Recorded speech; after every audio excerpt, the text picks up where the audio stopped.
He saw alien species as inferior, a twisted elitism that aligned perfectly with the Sith. And in Dooku, Jedi lost, he even ordered the death of his own sister, Lady Jenza, just to protect his secrets.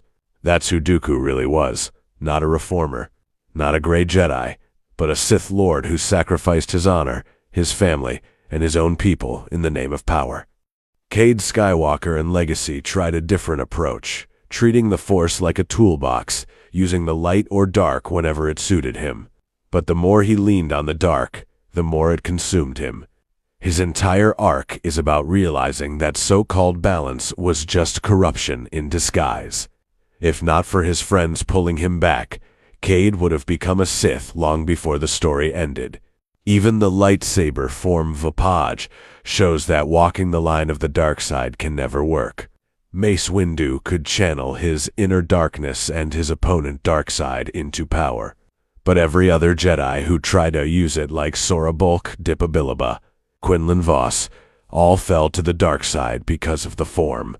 Even Windu, after his fight with Sidious, was completely blinded by anger due to Vaphead.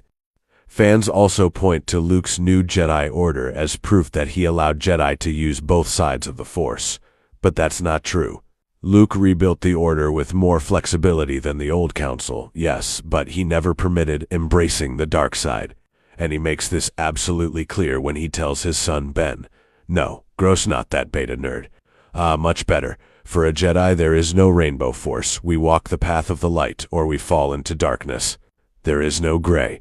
His new Jedi, while they could marry, and wasn't looked down upon, and the Jedi could wear what they wanted, they were still light side users. And honestly, a lot of the gray Jedi myth comes from people wanting to use dark side powers while still being the good guy. The most obvious example is Force lightning. But you can't just summon lightning without consequences. To use it, you have to channel pure hatred and to wish the most extreme pain on your target. That act alone gives yourself over to the dark side. It's the same with every dark ability. They're not neutral tools. They demand corruption to function. That's why Jedi don't use them. Not because they're weak, but because the cost is your soul.